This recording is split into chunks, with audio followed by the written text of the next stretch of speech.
دیا تھا ملکہ سبا کو کہ اسلام لے آؤ ورنہ میں تم پر کیا ہے باقاعدہ جنگ تم سے کروں گا۔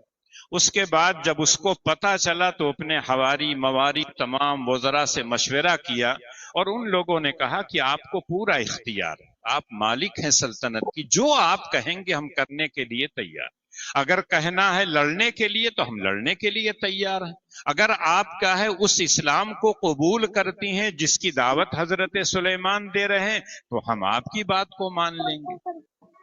ملکہ سبا جو بلقیس تھی بڑی ہوشیار عورت تھی، چتر اور چالاک تھی، اس نے حضرت سلیمان کو آزمانے کے لیے ہدیہ بھیجا کہ اگر یہ بادشاہ ہوں گے تو ہدیہ پا کے خوش ہو جائیں گے اور اپنی اس بات کو پیچھے کر دیں گے، اور اگر یہ نبی ہوں گے تو نبی کی طاقت کا ہم مقابلہ نہیں کر سکتے۔ اور جب ہدیہ بھیجا، حضرت سلیمان علیہ السلام نبی تھے اور حاکم وقت تھے، اللہ نے ان کو نہ جانے کتنی دولتیں دی تھی۔ اس نے تو ایک اینٹ بھیجا تھا، حضرت سلیمان نے پورا اینٹ بچھوا دیا اپنے گھر کے سامنے اور اسی پر گھوڑے اور طرح طرح کے جانور بدھے ہوئے ہیں۔ جو لوگ ہدیہ لے کے آئے دیکھ کے پچھتا رہے تھے کہ دوٹھو اینٹ لے کے آئے ہیں سونے کے، اور یہاں تو سینکڑوں اینٹ جس پر کا ہے جانور ہگ رہے ہیں، موت رہے ہیں، اس کے یہاں کیا کمی؟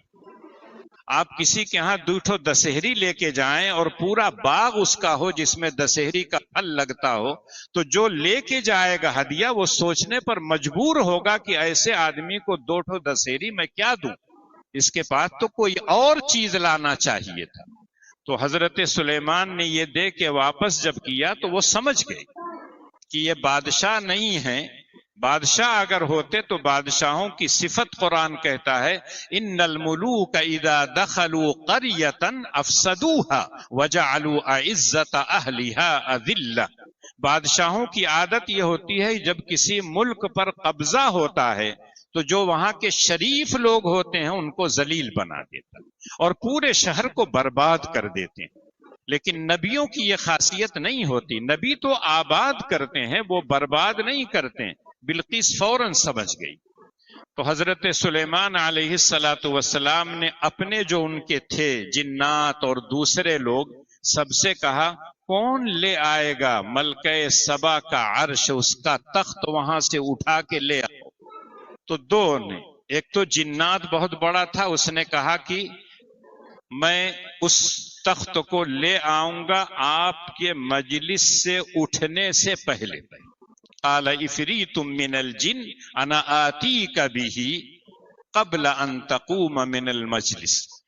اور دوسرا جو آدمی تھا جو صاحب علم تھا اس نے کہا آپ کی پلک جھپکنے سے پہلے میں عرش کو لے کے آ جاؤں،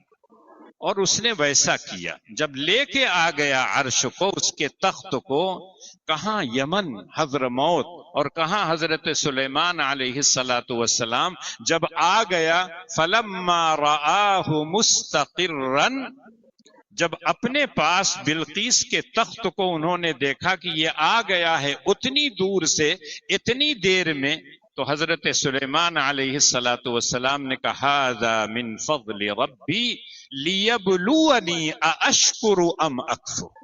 یہ تو اللہ کا فضل ہے، اللہ نے اپنے ایک بندے کے ذریعے سے اس کا تخت میرے پاس بھیج دیا، لیکن اس میں میری آزمائش ہے کہ دیکھوں سلیمان میرا شکر ادا کرتا ہے یا میری ناشکری ادا کرتا ہے۔ اور اس کے بعد آگے کا جملہ خود اللہ کہتے ہیں وَمَنْ شَكَرَ لِنَفْسِهِ، جو آدمی شکر اللہ کا کرتا اپنے فائدے کے لیے، لَإِنْ شَكَرْتُمْ لَأَزِيدَنَّكُمْ،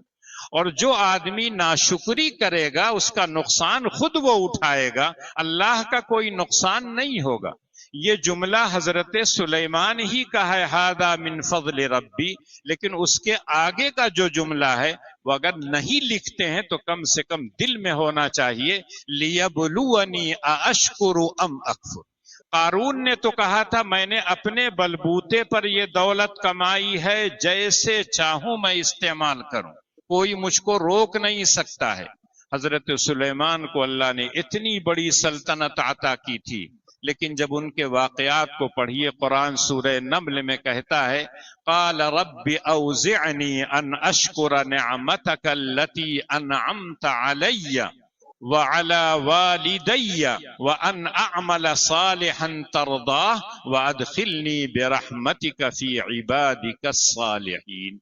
جب یہ تمام نعمتیں حضرت سلیمان کو مل گئی، اقتدار مل گیا، ساری چیزیں مل گئیں، جنات ان کے تابع، جو کام چاہتے وہ کروا لیا کرتے تھے، منٹوں اور سیکنڈوں میں کر لیتے تھے۔ اللہ نے جناتوں کو ان کے تابع بنا دیا تھا، ان کا خدمت گزار بنا دیا تھا، لیکن جب سب کچھ ملا ہے تو حضرت سلیمان کی زبان پر ہمیشہ کیا رہتا تھا؟ رب اوزعنی ان اشکر نعمتک اللتی انعمت علی وعلی والدی۔ اے میرے پروردگار، اے میرے مالک، اے میرے خالق، اے میرے رازق، مجھ کو ہمت دے دے، مجھ کو قوت دے دے، مجھ کو طاقت عطا کر دے، مجھ کو توفیق دے دے کہ ان تمام نعمتوں کا شکر ادا کروں جس سے آپ نے مجھ کو نوازا ہے اور میرے والدین کو نوازا ہے، اور جب تک دنیا میں رہوں میں نیک کام کرنے کی مجھے توفیق دے دے، اور جب دنیا سے جاؤں تو تیرے جو نیک بندے ہیں انہی کے ساتھ میرا حشر اور میرا انجام۔ یہ وہ بندہ تھا جو شکر گزار تھا، اور قارون ناشکرا تھا۔ اسی کو دونوں واقعات کو سامنے رکھ کے پھر سے یہ آیت پڑھ لیجئے، فَأَمَّا الْإِنسَانُ إِذَا مَا ابْتَلَاهُ رَبُّهُ فَأَكْرَمَهُ وَنَعَّمَهُ فَيَقُولُ رَبِّي أَكْرَمَنِ وَأَمَّا إِذَا مَا ابْتَلَاهُ فَقَدَرَ عَلَيْهِ رِزْقَهُ فَيَقُولُ رَبِّي أَهَانَنِ كَلَّا۔ اللہ کہتے ہیں انسان ایسا ہوتا ہے جو ناشکرا اور ناقدرا اور کفور، وہ انسان جب میں نعمتوں سے نوازتا ہوں تو وہ خوش ہو جاتا ہے اور کہتا میرے پروردگار نے میری عزت کی، مجھے اکرام سے نوازا، اور جب میں اس کو آزمائش میں مبتلا کر دیتا ہوں، تنگ کر دیتا ہوں روزی کو، تو وہ کہتا ہے اللہ نے میری اہانت کر دی، مجھے رسوا اور ذلیل کر دیا، اس کا میں حقدار نہیں تھا، میں تو اس کا حقدار تھا کہ اللہ میری تعظیم اور تکریم کرتے۔ اللہ کہتے ہیں اللہ، میں تو دونوں سے آزماتا ہوں۔ دیکھو بندہ نعمتوں کے پانے کے بعد شکر ادا کرتا ہے، جب نعمتوں سے محروم کرتا ہوں تو اس پر صبر کرتا ہے۔ پھر اللہ نے ایسے انسان کی کچھ اور صفات کا ذکر کیا ہے، کلا،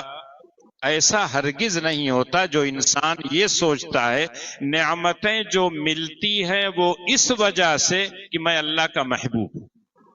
اور نعمتوں سے کوئی محروم ہوتا ہے تو اس وجہ سے کہ وہ اللہ کا ناپسندیدہ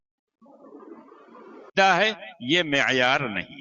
اللہ سب کو نعمتوں سے نوازتے ہیں، لیکن جو اللہ کا محبوب بندہ ہوتا ہے اس کو اللہ دین سے نوازتے ہیں، ایمان سے نوازتے ہیں، اپنی معرفت سے نوازتے ہیں، اور جب اس انسان کو اللہ کی معرفت ہو جاتی ہے تو وہ جانتا ہے کہ سب کچھ دینے والا وہ ہے۔ اگر نعمتوں سے نواز دے تو شکر ادا کرنا چاہیے، اور اگر محروم کر دے تو اس پر صبر کرنا چاہیے۔